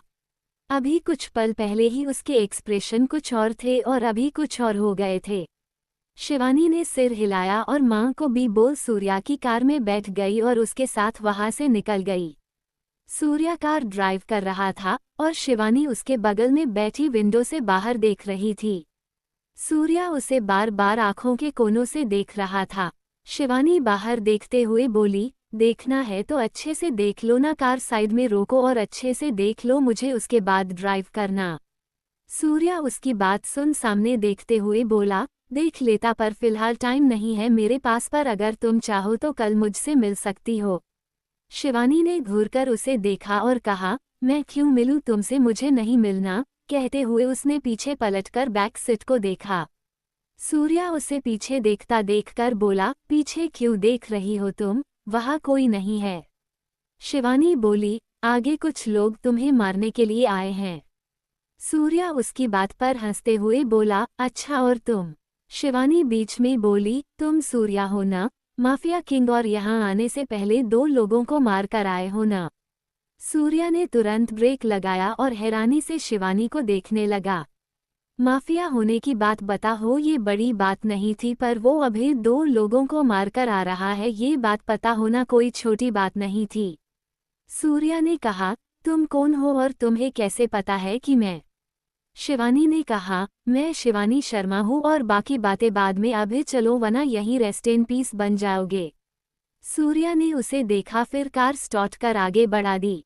शिवानी उसे उसी रास्ते पर जाते देखकर बोली, अरे तुम क्या कर रहे हो, मरने का शौक है तो खुद मरो ना, मुझे क्यों साथ में टपका रहे हो? अभी तो मेरी शादी भी नहीं हुई है, कोई बॉयफ्रेंड भी नहीं है, अब तक मेरी फर्स्ट किस भी बाकी है, प्लीज मुझे यहीं उतार दो, मैं इतनी जल्दी मरना नहीं चाहती। सूर्या उसकी सारी बकवास सुन रहा था पर उसने कुछ नहीं कहा और कार ड्राइव करता रहा। 5 मिनट के बाद वाकई उस रास्ते में 4 काली गाड़ियां उसका रास्ता रोके खड़ी थी।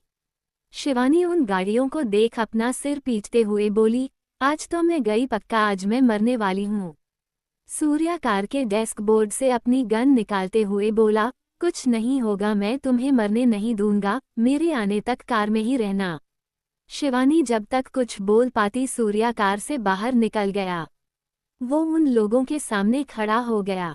शिवानी कार में बैठी उन लोगों को देख रही थी कि अचानक ही गोलियां चलने लगी। सूर्या के लोग भी आ गए थे पर सूर्या के बाजू को छूते हुए एक गोली पार हुई, जिस वजह से उसके बाजू से खून निकलने लगा था।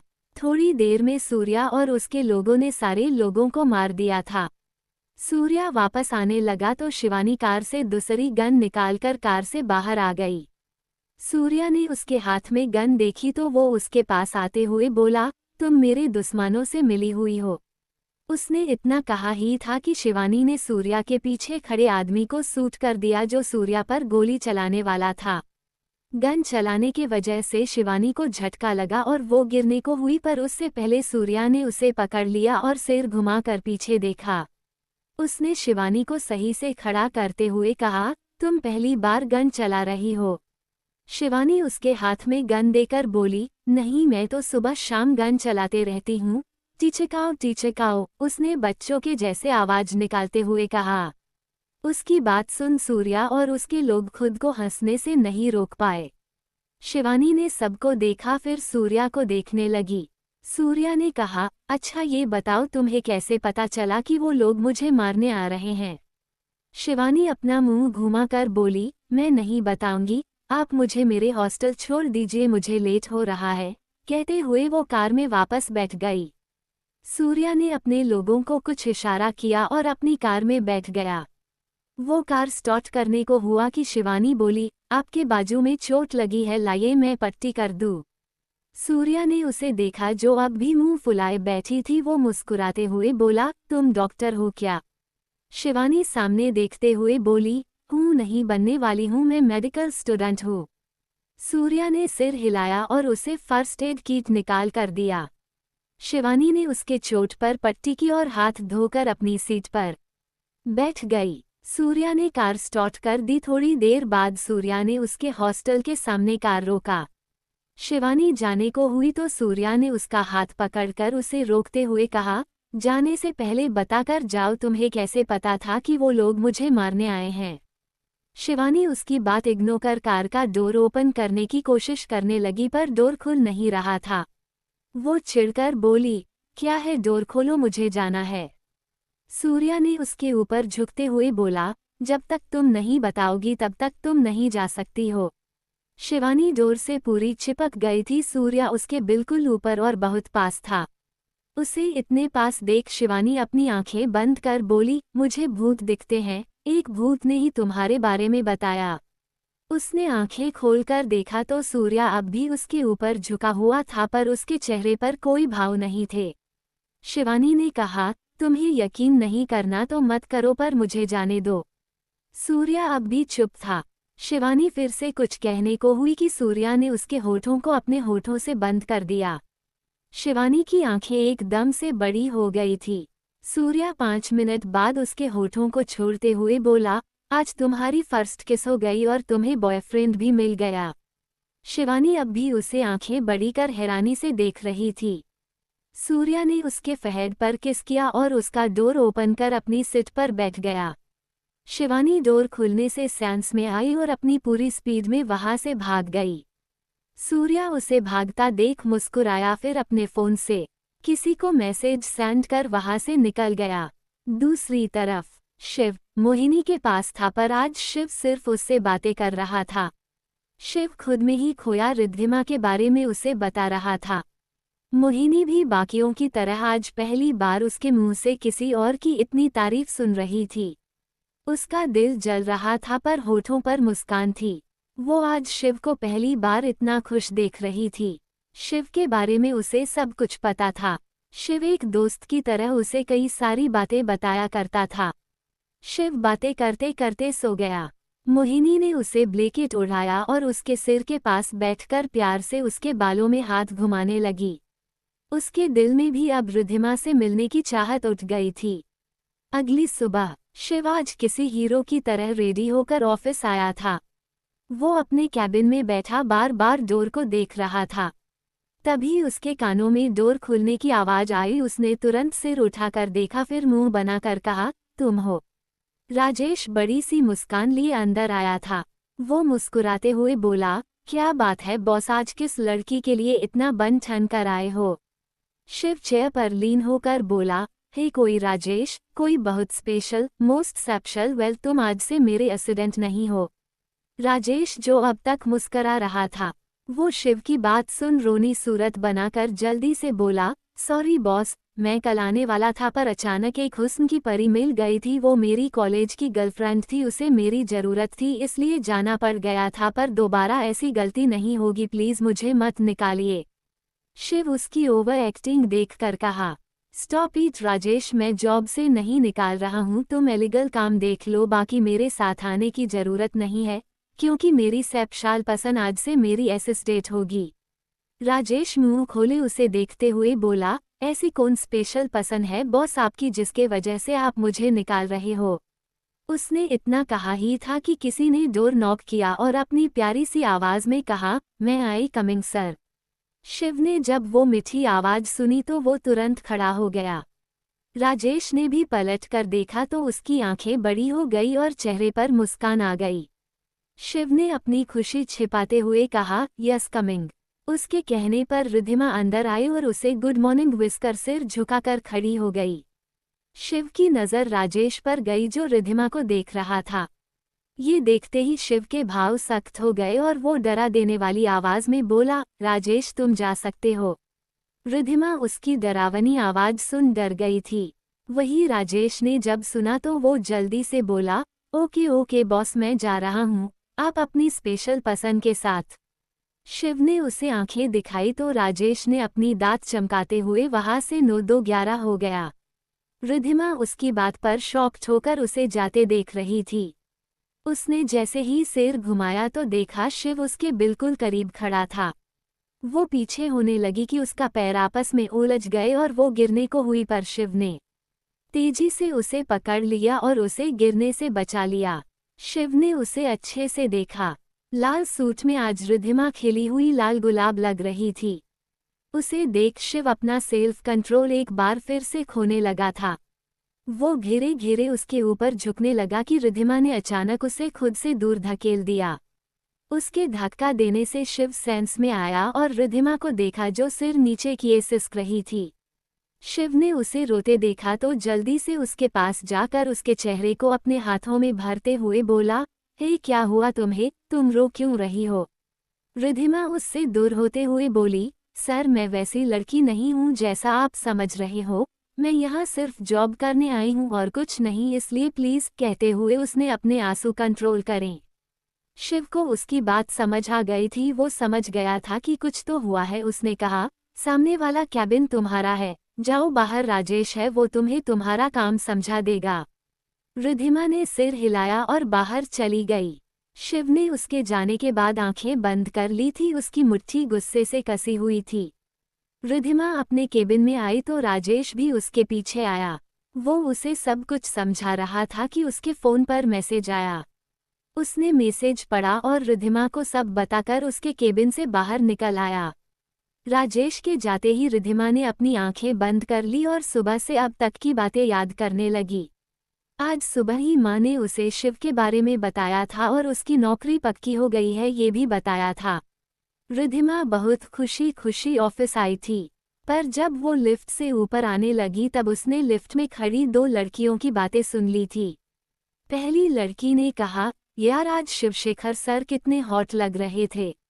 दूसरी लड़की बोली, पर क्या सर मेरे साथ?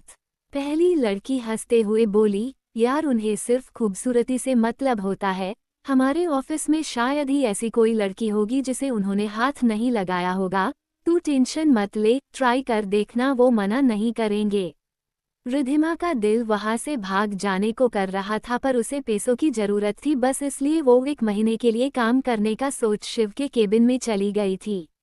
उन लड़कियों की बातें याद कर रिद्धिमा की आंखें एक बार फिर से भर आई थी।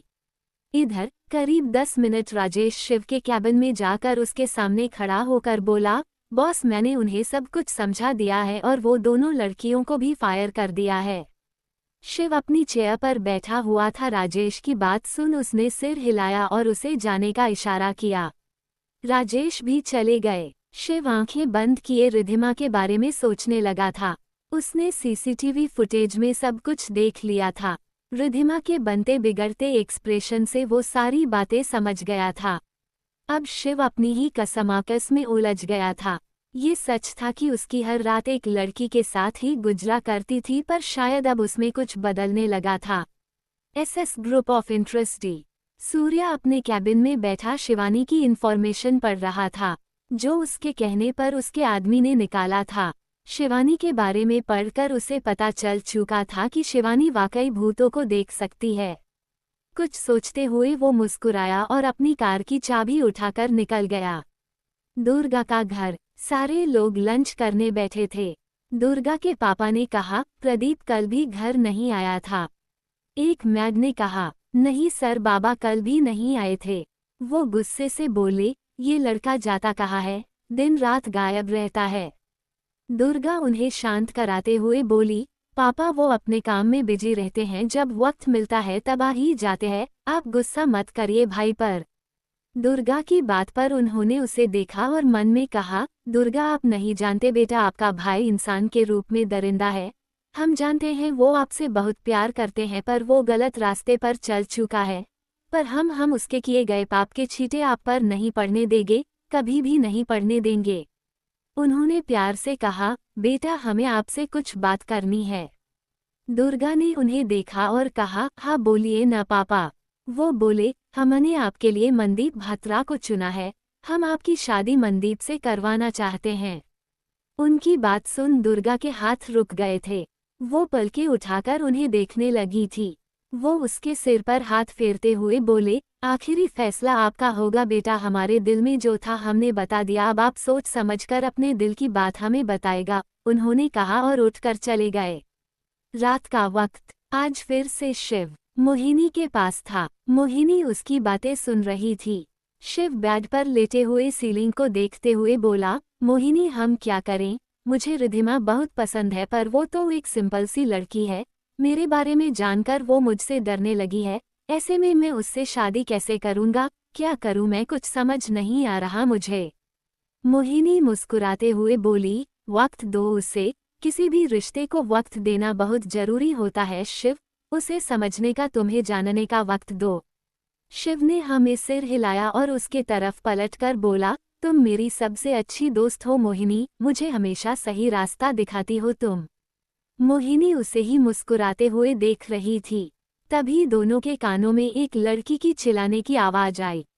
मोहिनी जल्दी से उठकर बाहर गई तो शिव भी उसके पीछे जल्दी से गया। मोहिनी सीढ़ियां चढ़ते हुए ऊपर जा रही थी। शिव भी उसके पीछे जा रहा था कि राजेश भी उसके पास आते हुए बोला, क्या हुआ बॉस, ये कौन इतनी जोर से चिल्ला रही है। शिव चलते हुए बोला, शायद कोई उसके साथ जबरदस्ती कर रहा है, चलकर देखते हैं क्या बात है। उस लड़की को देख उसके साथ हुई हैवानियत को जाना जा सकता था। वो अधमरी हालत में थी। मोहिनी ने उसके ऊपर चादर डाला और उसे अपने सीने से लगा लिया। शिव और राजेश ने अपनी आंखें नीचे की हुई थी कि अंदर से एक आदमी की आवाज आई, मोहिनी ये कैसी लड़कियां रखती हैं तू, किसी काम की नहीं है ये, पूरा मन खराब कर दिया मेरा, मैं बगल वाले कमरे में जा रहा हूँ, किसी और को वहां भेज वरना तू ही आ जा। कहते हुए उसने अपनी बेल्ट पहनी और बाहर निकल आया। शिव ने जानी पहचानी आवाज सुनी तो उसने सिर उठाकर देखा।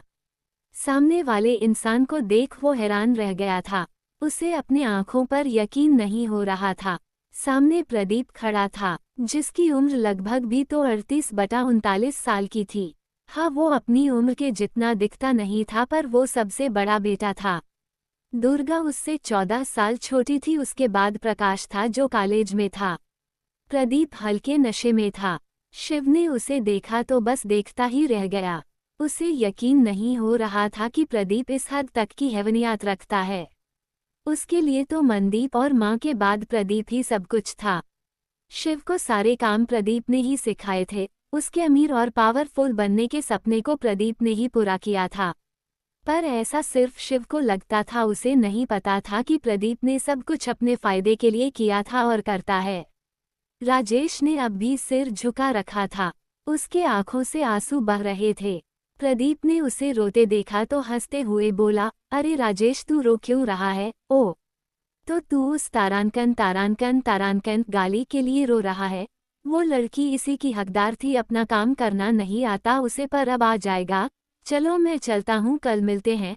अरे मोहिनी, उसने चिल्लाते हुए मोहिनी को पुकारा तो मोहिनी जल्दी से उसके पास आई। प्रदीप ने उसे देखा और कहा, जल्दी भेज किसी को, समझी, अगर ज्यादा इंतजार करवाया न तो तेरे और इस बाड़ी के लिए अच्छा नहीं होगा। अब तक बहुत से लोग आ गए थे पर सब एक तरफ खड़े थे। मोहिनी ने सिर हिलाया तो प्रदीप दूसरे कमरे में चला गया। मोहिनी ने अपने आंसू साफ किए और शिव से कहा, शिव हम कल मिलते हैं, अभी मुझे जाना होगा। वो जाने को हुई कि शिव ने झट से उसका हाथ पकड़कर उसे रोक दिया।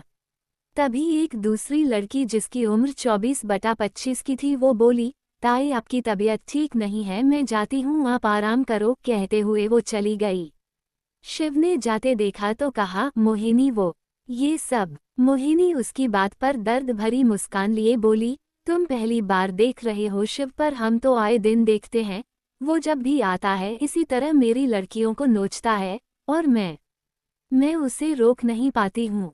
राजेश ने रूंधे गले से कहा, तो तुम किसी बड़ी लड़की को भेजो न उसके पास, बच्ची को भेजने की क्या जरूरत थी। दूसरी लड़की ने कहा, उसके पास कोई लड़की नहीं जाना चाहती है, पर वो उसे सिर्फ छोटी उम्र की लड़कियां ही चाहिए होती हैं। हम मना करते हैं तो हमें गंदी गंदी गालियां देता है और जान से मारने की धमकियां देता है। उसके पास जो भी जाती हैं उसकी ऐसी ही हालत होती है। मोहिनी ने कहा, उसे हॉस्पिटल लेकर जाओ। दो लड़कियों ने सिर हिलाया और कमरे में चली गई। मोहिनी ने राजेश और शिव को भी नीचे जाने को कहा। दोनों उसकी बात सुन जाने लगे कि दोनों के कानों में प्रदीप के कमरे से उस लड़की की आवाज सुनाई दी जो दर्द भरी थी। 2 हफ्ते बाद शिव और प्रदीप साथ में खड़े थे। प्रदीप सिगरेट का कस लेते हुए बोला, तुमने बहुत अच्छा काम किया, पर अब हमें बड़े पैमाने पर सोचने की जरूरत है। शिव सिर हिलाते हुए बोला, जी भाई, मैंने सूर्या के साथ मीटिंग फिक्स कर दी है। प्रदीप उसके कंधे पर हाथ रखकर बोला, यही बात तो तुम में सबसे खास है शिव, तुम बिना कुछ कहे मेरा इशारा समझ जाते हो। बस एक बार सूर्या हमें सपोर्ट कर दे, उसके बाद हमारा बिजनेस टॉप पर होगा। शिव मुस्कुराते हुए बोला, जी भाई, हमारा बिजनेस टॉप पर होगा ही। दोनों ने कुछ देर बात की, फिर प्रदीप वहां से निकल गया। उसके जाने के बाद शिव समुद्र किनारे आ गया। उसके दिमाग से उस लड़की की बात निकल गई थी। उसने प्रदीप से बात की थी, पर प्रदीप ने हर बार की तरह उसे अपने शब्दों के जाल में फंसाकर खुद को ही सही साबित कर दिया था। शिव उस पर अंधा विश्वास करता था। उसे अब भी प्रदीप से उतना ही प्यार और लगाव था जितना कि पहले था। शिव रेत पर बैठा रिद्धिमा के बारे में सोच रहा था। इन 2 हफ्तों में वो हर दिन उसे देखा करता, पर रिद्धिमा उससे नजरें फेर लिया करती थी। मोहिनी के कहने पर वो उसे वक्त दे रहा था। वो इसी उधेड़-बुन में उलझा हुआ था कि वो रिद्धिमा को कैसे समझाए, उससे कैसे बात करें। दूसरी तरफ उससे थोड़ी दूरी पर सूर्या के कार में शिवानी उसके गोद में बैठी हुई थी। दोनों के होठ आपस में उलझे हुए थे। शिवानी की सांस फूलने लगी थी, पर सूर्या का मन अब भी नहीं भरा था। शिवानी ने उसके होठों पर बाइट किया, तब जाकर सूर्या उससे अलग हुआ। उसके छोड़ते ही शिवानी लंबी लंबी सांस लेने लगी। उसने अपनी सांसों को काबू करते हुए कहा, तुमने कहा कि हम सिर्फ डेट करेंगे, पर तुम तो हमेशा ये सभी करते रहते हो। सूर्या ने उसका चेहरा देखा जो टमाटर की तरह लाल हो चुका था। वो उसके चेहरे को सहलाते हुए बोला, इसे रोमांस कहते हैं और डेटिंग में किस नॉर्मल है, मैं कौन सा तुम्हारे साथ से तारांकन। उद्धरण चिन्ह। शिवानी झट से उसका मुंह बंद करते हुए बोली, कितने बेशर्म हो तुम, कुछ भी कहते हो। सूर्या उसका हाथ अपने मुंह से हटाकर उसे अपनी बाहों में भरते हुए बोला, मेरी बेशर्मी तुमने देखी कहा है, एक बार शादी हो जाने दो, उसके बाद डिसाइड करना मैं कितना बेशर्म हूँ। शिवानी ने उसकी बात पर उसे देखा, जो शरारती मुस्कान लिए उसे ही देख रहा था। शिवानी ने कहा, तुम सच में मुझसे शादी करोगे? सूर्या ने कुछ पल उसे देखा, फिर उसका चेहरा अपने हाथों में भरते हुए बोला, हाँ मैं शादी करूँगा। आई नो तुम अभी पढ़ाई करके डॉक्टर बनना चाहती हो, और मैं भी बस इसीलिए रुका हुआ हूँ, एक बार तुम्हारी पढ़ाई खत्म हो जाए उसके बाद हम शादी कर लेंगे। उसकी बात पर शिवानी मुस्कुराई, फिर उसके सीने में अपना चेहरा छिपा लिया। शिवानी को भी सूर्या अच्छा लगने लगा था। इन 2 हफ्तों में सूर्या ने अपनी प्रेम की कहानी काफी आगे बढ़ा ली थी। अगली सुबह सूर्या अपने एसएस ग्रुप ऑफ इंडस्ट्री में था। उसके सामने प्रदीप और शिव बैठे हुए थे। प्रदीप को देख सूर्या का दिमाग बहुत गर्म हो चुका था। उसे उसके बारे में सब कुछ पता था, इसलिए वो उसे बिल्कुल भी पसंद नहीं करता था। ये मीटिंग भी शिव के कहने पर ही उसने रखी थी। शिव बोला, सूर्या क्या सोचा तुमने इस बारे में? सूर्या प्रदीप की दी हुई फाइल पढ़ते हुए बोला, ये आपने रेडी किया है? शिव से पहले प्रदीप ने कहा, मैंने रेडी किया है, क्यों कोई प्रॉब्लम है क्या? सूर्या ने उसे देखा, फिर फाइल बंद कर उसे रिटर्न करते हुए बोला, मैं माफिया किंग हूँ, पर मुझे निर्दोषों की जान लेने में कोई इंटरेस्ट नहीं है, मैं ये डील नहीं कर सकता। प्रदीप ने जब उसकी न सुनी तो उसने गुस्से से अपनी मुट्ठी कस ली। ये प्रोजेक्ट प्रदीप के लिए बहुत जरूरी था, इससे वो 50 गुना ज्यादा पैसे कमा सकता था। शिव ने कहा, क्यों, क्या प्रॉब्लम है सूर्या? सूर्या ने कहा, आप खुद ही पढ़ लीजिए। उसके कहने पर शिव वो फाइल पढ़ने लगा। जैसे वो फाइल पढ़ रहा था, उसके चेहरे के हाव भाव बदल रहे थे। दरअसल प्रदीप को एक फैक्ट्री बनानी थी, पर जिस जगह पर बनानी थी वहाँ करीब 2000 लोग अपने बनाए छोटे छोटे घरों में रहा करते थे। प्रदीप को उस इलाके को खाली करवाने में सूर्या की मदद चाहिए थी, क्योंकि अगर सूर्या ने अपना हाथ इस प्रोजेक्ट पर डाल दिया तो सरकार भी उसे रोकने की हिम्मत नहीं करेगी। प्रदीप अपना गुस्सा कंट्रोल करते हुए कहा, सूर्या, शायद तुम गलत सोच रहे हो, मैं उन लोगों को घर दूंगा, उनके बच्चे भी अच्छे स्कूल में पढ़ेंगे। तुम। सूर्या ने बीच में ही उन्हें हाथ दिखाकर रोक दिया। उसने कहा, आपने 3 साल से गुजरात के लोगों के 500 लोगों को घर नहीं दिया है, यहाँ तो 2000 लोग हैं, और भी कई प्रोजेक्ट है जो आपने बीच में ही छोड़ दिया है। आपका फैमिली बिजनेस भी आपके पापा संभालते हैं, ऐसे में मैं आप पर भरोसा कैसे करूं? आप पहले इनके लिए घर बनवा लीजिए और सही से काम करना सीखिए, फिर हम बात करेंगे। शिव ने दोनों को देखा पर कुछ नहीं कहा। सूर्या ने नॉर्मली एक बिजनेसमैन की तरह अपनी बात कही थी, पर प्रदीप को उसकी बातें सुन बेइज्जती महसूस हुआ। उसे लगा जैसे सूर्या जानबूझकर उसके काबिलियत पर उंगली उठा रहा है। प्रदीप ने गुस्से से सूर्या को घूरा, फिर वहां से निकल गया। उसके जाने बाद सूर्या ने कहा, शिव आपको इनके साथ नहीं रहना चाहिए, ये सही इंसान नहीं है। शिव ने उसे देखा फिर कहा, सही तो हम भी नहीं है सूर्या, खैर छोड़ो इन बातों को, ये बताओ तुम्हारी और शिवानी की बात आगे बढ़ी या नहीं। सूर्या उसकी बात से समझ गया था कि उसे उसकी बात अच्छी नहीं लगी। सूर्या भी बाकियों की तरह जानता था शिव प्रदीप के खिलाफ कुछ भी नहीं सुनता है। उसने कुछ पल शिव को देखा, फिर खुद को नॉर्मल कर अपने और शिवानी के बारे में बताने लगा। कुछ दिन यूं ही बीत गए थे। प्रदीप अपना प्रोजेक्ट दूसरों के पास भी ले गया था, पर सूर्या के खौफ के वजह से कोई भी उसके प्रोजेक्ट में उसका साथ नहीं दे रहा था। आज शिव की एक जरूरी मीटिंग थी। राजेश कुछ काम से आउट ऑफ टाउन गया था, इसलिए रिद्धिमा उसके साथ जा रही थी। शिव ने उसे अनाथ आश्रम से रिसीव किया और एक बड़े होटल में ले गया। आज का मौसम भी थोड़ा खराब था, पानी के साथ बिजलियां गिर रही थी। थोड़ी देर में मीटिंग खत्म हुई तो शिव अपने क्लाइंट से हाथ मिलाने लगा। उनके क्लाइंट में एक लड़की भी थी जिसने शॉर्ट ड्रेस पहन रखा था। वो शिव को ऊपर से नीचे तक अजीब नजरों से देख रही थी। शिव को महसूस हो रहा था कि वो लड़की उसे ही घूर रही है, पर वो उसे इग्नोर कर रहा था। रिद्धिमा के वजह से उसने नाइट स्टैंड करना छोड़ दिया था। वो मोहिनी के पास जाता था पर सिर्फ उससे बातें किया करता था। सबके जाने के बाद रिद्धिमा ने कहा, सर मैं जाओ। शिव ने कहा, मैं छोड़ दूंगा, रात हो चुकी है और मौसम भी ठीक नहीं है, अकेली मत जाओ। रिद्धिमा बोली, मैं चली जाऊंगी सर। शिव समझता था कि रिद्धिमा उससे दूर रहने के बहाने खोजती रहती हैं।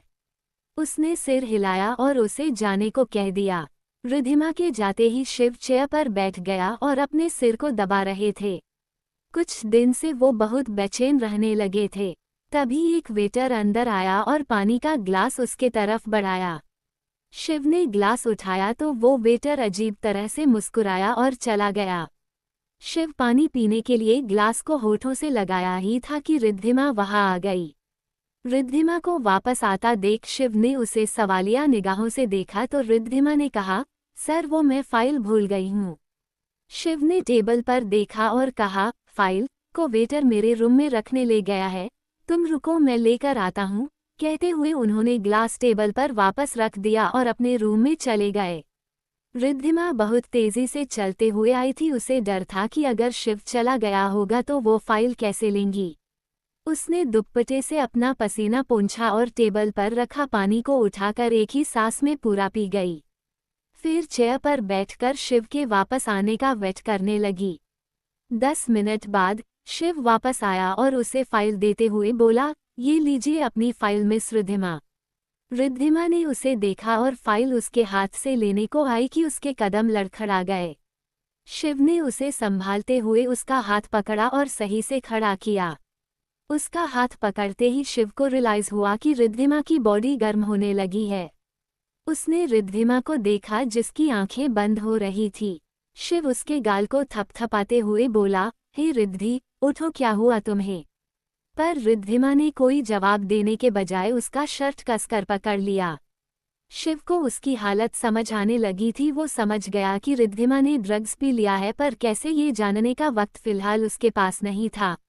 शिव ने उसे गोद में उठाया और अपने कमरे में आ गया। उसने डॉक्टर को कॉल लगाने की कोशिश की पर खराब मौसम के वजह से कॉल लग नहीं रहा था। शिव ने गुस्से से कहा, व्हाट द हेल, ये कॉल क्यों नहीं लग रहा? वो पीछे पलटा तो देखा रिद्धिमा अपने कपड़े उतारने की कोशिश करने लगी थी। बारिश की वजह से मौसम ठंडा था पर रिद्धिमा पसीने से दरबदर थी। उसके चेहरे पर से उसकी परेशानी देख शिव को बहुत बुरा लग रहा था। वो जल्दी से उसके पास गया और उसका दोनों हाथ पकड़कर वॉशरूम में ले गया। रिद्धिमा को शॉवर के नीचे खड़ा कर उसने शॉवर ऑन किया। ठंडा पानी रिद्धिमा को भींगा रहा था और शिव थोड़ी दूरी पर खड़ा उसे देख रहा था।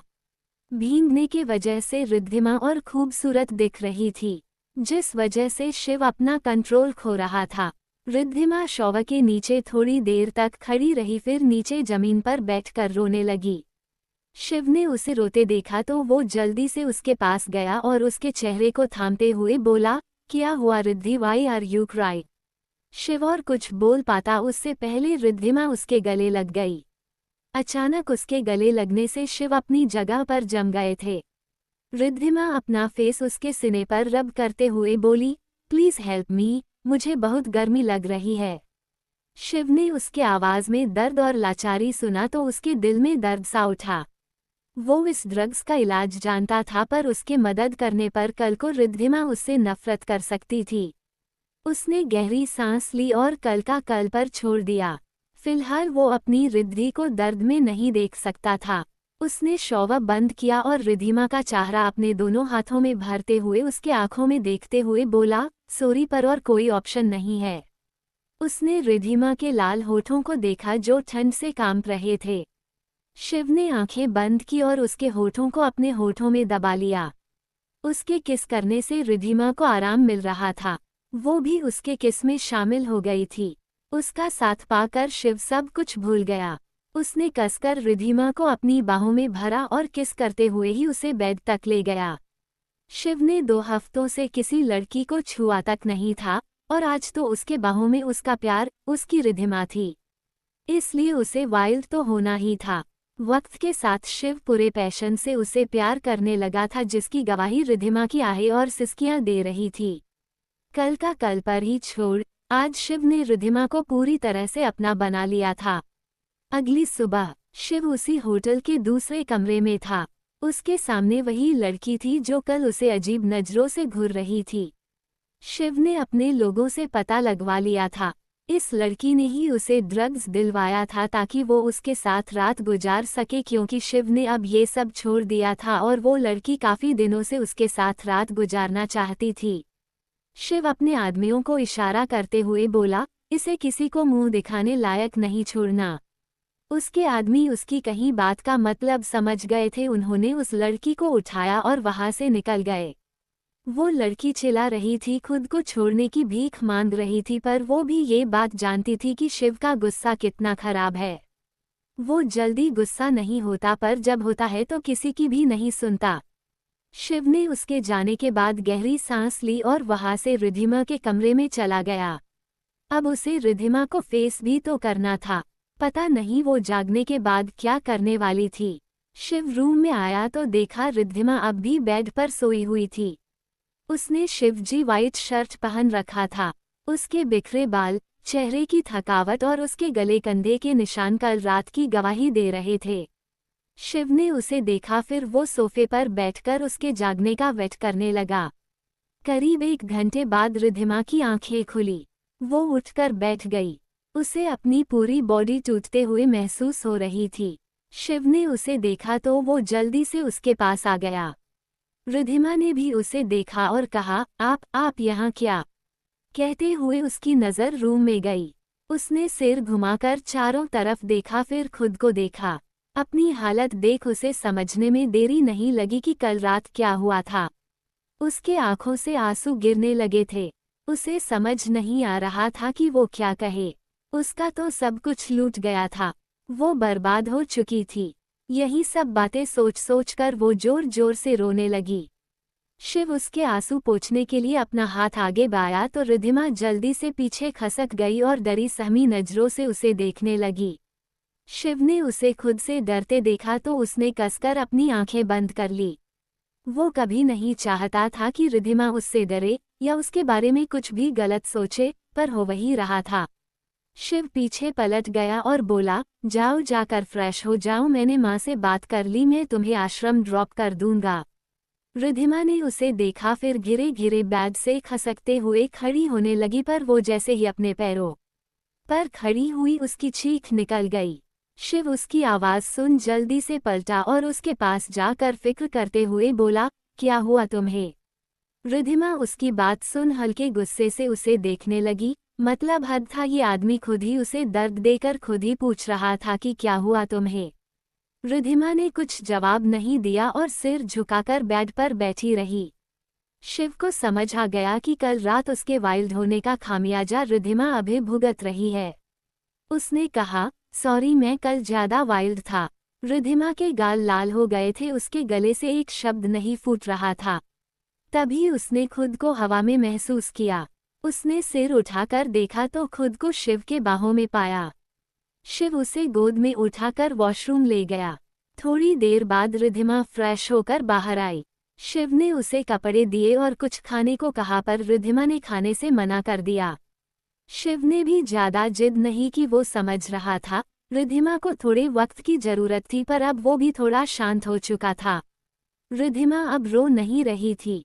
उसे कल की थोड़ी थोड़ी बातें याद आ रही थी।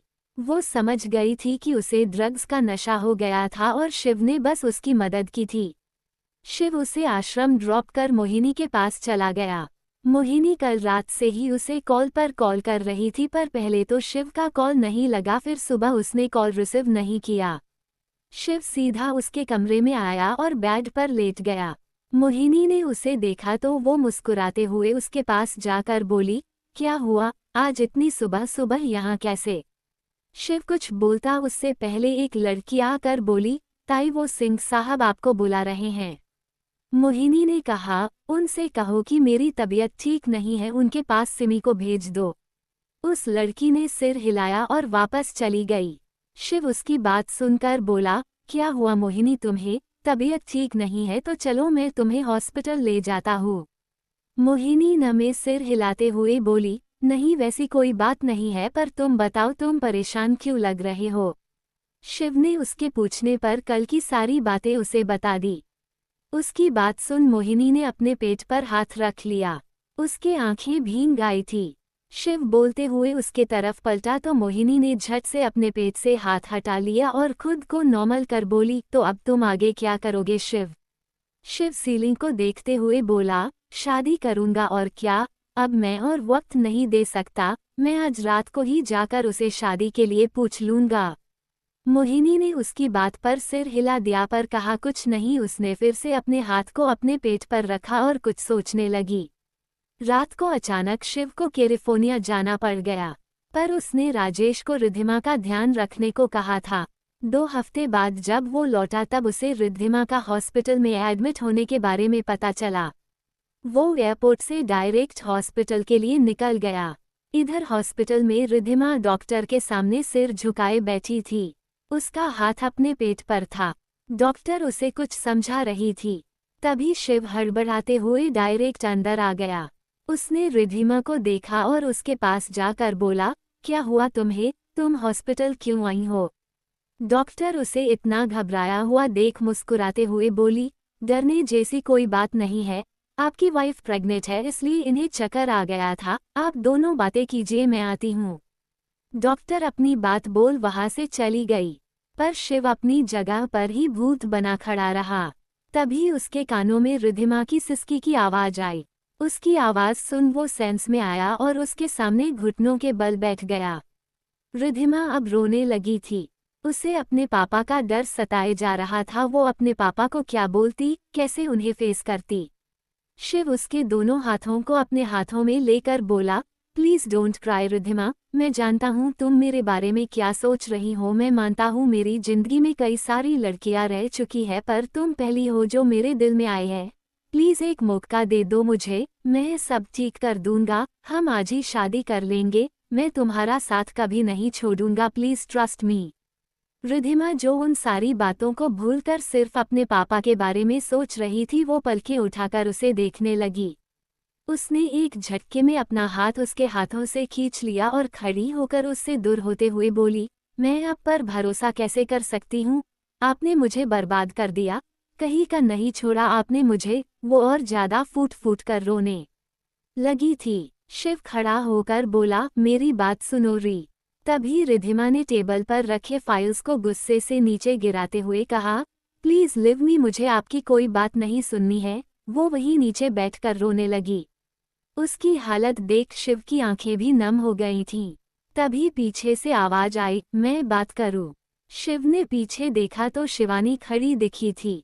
शिवानी ने फिर से आराम से कहा, सॉरी पर मैंने आप दोनों की सारी बातें सुन ली, मुझे थोड़ा थोड़ा समझ भी आ गया, अगर आपको प्रॉब्लम न हो तो मैं इनसे बात करूं। शिव ने उसकी बात सुन रिद्धिमा को देखा जो रोए जा रही थी, उसने शिवानी को नहीं देखा था। शिव ने सिर हिलाकर शिवानी को हाँ कहा और बाहर चला गया, पर वो दरवाजे पर ही खड़ा रिद्धिमा को छिपकर देख रहा था। शिवानी रिद्धिमा के पास नीचे बैठकर बोली, आप रो नहीं सकती, बच्चे पर इसका नेगेटिव असर होगा। उसकी बात सुन रिद्धिमा ने सिर उठाकर उसे देखा। शिवानी होले से मुस्कुराए और प्यार से कहा, मैं मेडिकल स्टूडेंट हूँ इसलिए बहुत कुछ जानती हूँ, आपको शायद पता नहीं है पर अगर आप बहुत रोएगी या स्ट्रेस लेंगी तो बच्चे को खतरा हो सकता है। उसकी बात सुन रिद्धिमा ने अपने पेट पर हाथ लपेट लिए और रोना भी बंद कर दिया। हर लड़की की तरह वो भी कुछ ही पलों में अपने बच्चे से अटैच हो गई थी। शिवानी ने उसके हाथ को देखा फिर कहा, मैं जानती हूँ शिव जी एक प्ले बॉय है, उनके लाइफ में बहुत सी लड़कियां रह चुकी हैं पर आपको पता है आपसे मिलने के बाद वो किसी लड़की के पास नहीं गए हैं। रिद्धिमा ने कहा, तुम्हें कैसे पता? शिवानी हल्का मुस्कुराते हुए बोली, ऊपर वाले शिव जी स्पेशल कृपा है मुझ पर, कुछ बातें मुझे पता चल जाती हैं। आप ये सोचिए कि फ्यूचर में क्या करना है आपको। वैसे एक और बात कहूँ? रिद्धिमा उसे देखते हुए हाँ में सिर हिलाया तो शिवानी ने कहा, लड़के जल्दी रोते नहीं हैं, पर रोते हैं तब दिल से रोते हैं। बहुत तकलीफ होने पर ही उसने आंखों में आंसू आते हैं। मैंने अभी उनके आंखों में आपके लिए आंसू देखा, आपके लिए प्यार देखा। आपको पता है जो भी लड़का हमारे दर्द को फिल करके रो दे हमें कभी उसका साथ नहीं छोड़ना चाहिए। उनके आंसू उनके दिल की सारी बातें कह जाते हैं। आप उन्हें अभी अपना नहीं सकती पर कोशिश तो कर ही सकती है। शिवानी की बातें रिद्धिमा को सोचने पर मजबूर कर गई थी। बाहर खड़ा शिव भी दोनों की बातें सुन शिवानी को देखने लगा था। वो अब तक शिवानी को बच्ची समझते आया था पर शिवानी तो बड़ों से भी ज्यादा समझदार थी, वो सारी बातें नोटिस किया करती थी। Subscribe MZ Stories for more amazing stories.